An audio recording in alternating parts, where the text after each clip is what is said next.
Bon, je reprends la vidéo. J'avais déjà commencé, hein. Je parlais de la foi. J'ai parlé hier de la pureté. J'ai même parlé un peu de Dieu.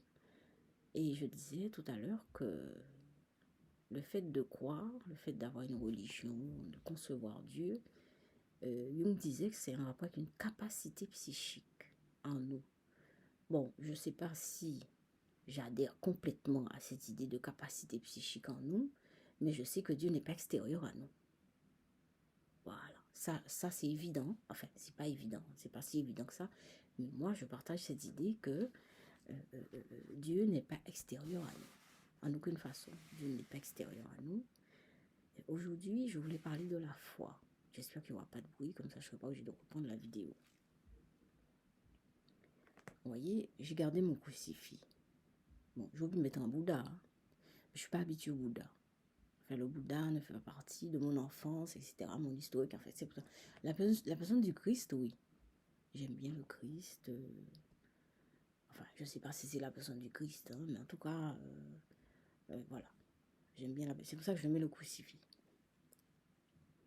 Et c'est vrai qu'il y a quelque chose à dire par rapport à tout ce qui est foi, vertu, Dieu, croyance, etc. C'est des choses qui sont vraiment intérieures à nous, nous humains. C'est des choses qui sont vraiment, vraiment, vraiment, vraiment dans les basses couches profondes ou dans les lointaines couches. Soit c'est comme ça, ou soit c'est comme ça. Moi, souvent je dis, les lointaines couches en nous et qui nous structurent. Voilà, c'est ça que je pense. La question de Dieu est en rapport avec des couches lointaines en nous et qui nous structurent. Alors, vous n'allez pas mettre du jour au lendemain en cause Dieu. Moi, bon, ça ne me dérange pas. Hein, ça me dérange pas. Je sais que Dieu n'est pas à l'extérieur de moi. Moi, je le sais. Je sais que Dieu n'est pas à l'extérieur de moi. Après, quand on parle de foi, c'est pareil, c'est un rapport avec la pureté dans le sens. C'est pas le même sentiment, mais c'est un rapport avec ce que l'on considère, ce que l'on regarde. La foi, qu'est-ce que la définition de la foi? C'est croire en ce que l'on ne voit pas. C'est croire, le fait de croire en ce que l'on ne voit pas. Vous voyez, hein, c'est quand même... Et puis on va parler des esprits, les gens vont rire. Mais quand on parle de foi, les gens ne rient pas. Hein. Vous voyez, hein? Alors que la foi, c'est vraiment quelque chose, c'est croire en ce qu'on ne voit pas. Et les esprits. On ne peut pas y croire sans les voir. Il faut les démontrer. Vous voyez? Il y a beaucoup de contradictions bizarres. C'est trop bizarre, ça. Ça fait déjà 3 minutes, plus de 3 minutes que je parle. Donc la foi, c'est croire en ce qu'on ne voit pas. Mais, voyez ce médium va dire, ce n'est pas croire. Oui, oui, c'est croire en Dieu qu'on a à l'intérieur de nous, loin, très lointain. C'est très lointain. C'est ça. Voilà. Et ça nous structure. On n'y peut rien, on est comme ça. Nous, humains, on est fait comme ça. On a besoin de repères, on a besoin de couches successives pour qu'on puisse exister.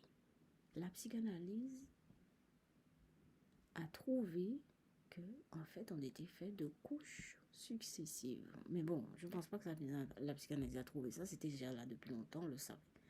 C'est comme l'archéologie, hein, quand ils découvrent des choses à l'intérieur du sol, ils fouillent, et puis à un moment donné, ils sont très doucement, ils enlèvent l'objet doucement, délicatement.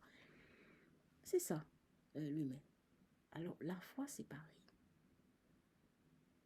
La foi, c'est croire en ce qu'on ne voit pas. Quand on a vu, on n'a pas besoin de croire. Moi, il y a beaucoup de choses, mais j'ai pas besoin de croire. Je sais que ça existe. Je sais que ça existe. Je sais, par exemple, les chakras existent. Pardon, les chakras existent. J'ai vu un chakra un jour. J'ai vu la manifestation du chakra. C'est de l'énergie. C'est de l'énergie. C'est de l'énergie. C'est incroyable.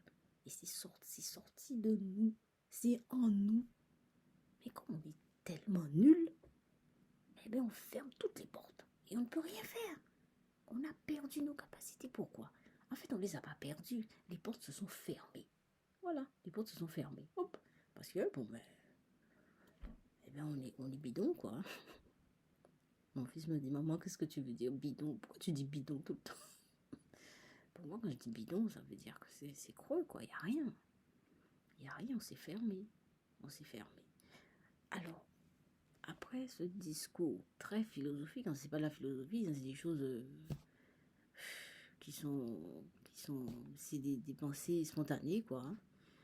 Alors, je vous avais dit que je vous ai raconté ce qui m'est arrivé hier au cinéma. Alors, je vous ai dit qu'il y a dans ma vie, si je dois compter les synchronicités, mais ça commence à changer. Il y a quelque chose qui change là-dedans. C'est pas seulement des chiffres que je vois qui se répètent, mais ça devient des situations. Et de plus en plus, ces situations se rapprochent de ce qui se passe après. C'est comme si, vous voyez, je sais que c'est une histoire de question, une question d'espace et de temps. Hein. C'est-à-dire qu'avant, c'était des synchronicités, 13h13, 0h0, 21h21, des trucs comme ça. Bon, voilà. C'était comme un miroir, comme des miroirs. Voilà. Maintenant, c'est rentré dans des situations de la vie au quotidien. Par exemple, concrètement, explication. Je suis dans le train, je vais au cinéma avec mon fils. On monte dans le train, on s'assied. À ma droite, il y a une fille qui pianote sur son ordinateur. À ma gauche, il y a une autre fille qui pianote sur son ordinateur. Bon, je sais que, bon, par définition, ça veut dire quelque chose. Mais bon, je ne me suis pas cassé la tête. Je ne me suis pas arrêtée à ça. Je ne me suis pas dit, bon, Agnès, ce que ça veut dire, j'ai pas réfléchi. Alors, on va au cinéma, on rentre dans le cinéma, etc. Après, mon fils ne trouve pas son code, le QR code là si c'est par internet qu'on avait réservé la place, etc. Il ne trouve pas son QR code. Deuxième chose. Troisième chose, on rentre dans la salle où se projette le film. On arrive à la fin du film. On arrive à la fin du film. Le film se termine. On a vu la fin du film. On a vu la fin de James Bond. Le dernier James Bond, on a vu la fin de James Bond. Je dis, mais mon fils, mais il y a un problème, maman. C'est quoi ce truc? Finalement, on a choisi un autre film. Figurez-vous. Eh bien, on a choisi un autre film. Si je vous dis ça, ce film-là est un peu en rapport avec moi. Mais bon, comme toujours, hein, ça c'est des choses qui se multiplient, des miroirs qui se multiplient comme ça. Là. Tout à l'heure, j'arrive dans l'entrée de l'immeuble où j'habite, là maintenant. Il n'y a pas longtemps, il y a une demi-heure de ça. Je prends mes clés, je vois les clés de la boîte aux lettres que j'avais bien mis dans le trousseau, bien attachées, et complètement détachées et sorties du trousseau. C'est bizarre, pourquoi? Alors je sors la clé, je vois que la clé de la boîte aux lettres est à part et j'ai deux autres clés à part. C'est bizarre. J'étais déjà dans l'ascenseur. Je sais pas, une idée me dit, va vers la boîte aux lettres. Pour voir, peut-être, je sais pas. Je vais, je trouve que la serrure est faussée. La serrure ne se ferme plus. Donc la clé s'est détachée des autres. Alors, maintenant, c'est-à-dire que c'est comme s'il y a quelque chose qui se rapproche de... C'est comme s'il y a quelque chose qui vient dans le temps, qui est dans le temps et dans l'espace, et qui se rapproche de la réalité de plus en plus. Alors moi, je ne comprends pas. C'est-à-dire quand j'ai vu la clé de la boîte aux lettres se séparer des autres clés, j'aurais pu me dire, mais tiens, il y a un problème avec la boîte aux lettres, donc je vais voir. Non, j'ai pas pensé à ça. Je suis allée voir la boîte aux lettres comme ça. Je me suis dit, bon, il y a longtemps que j'ai pas été chercher le courrier, mais j'avais pas de courrier.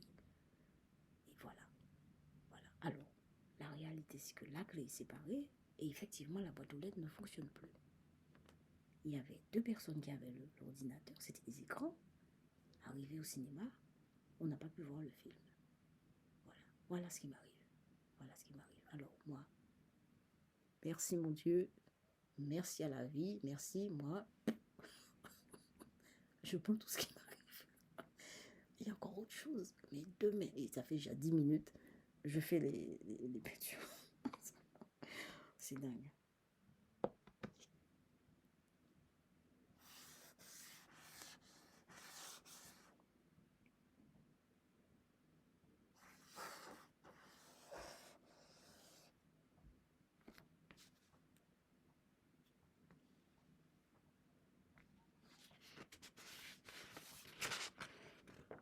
Première peinture.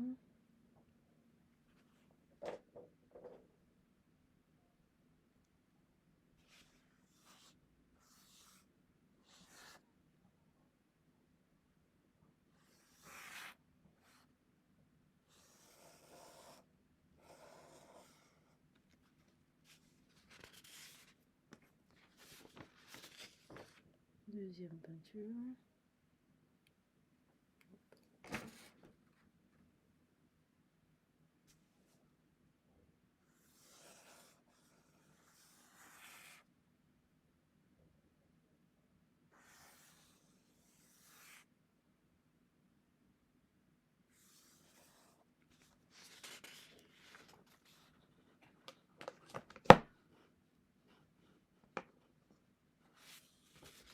Troisième peinture.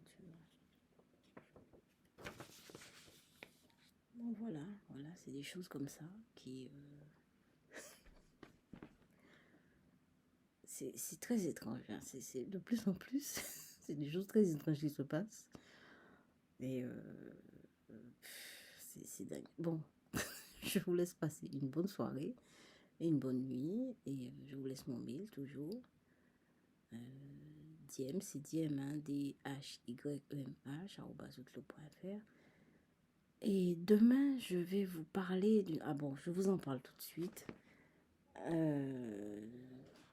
J'ai l'intention de faire des études par rapport au tarot, c'est-à-dire un master 1 et un master 2 en rapport avec le tarot, je vous avais dit. Hein. Et vous savez que ça coûte 14 000 €.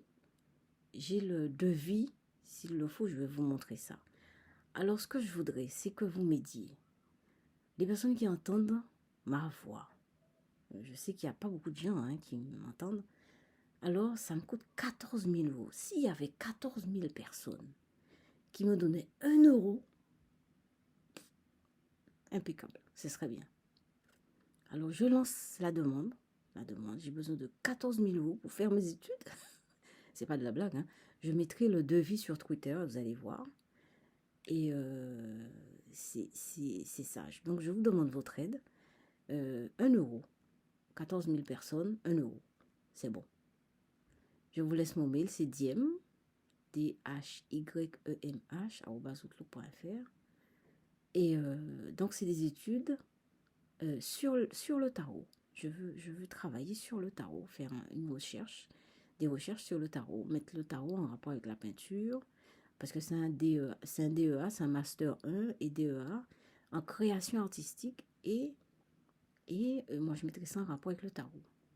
Alors, si vous entendez ma voix, aidez-moi. 1 €, 14 000 personnes, 1 €. Merci à l'avance et bonne nuit.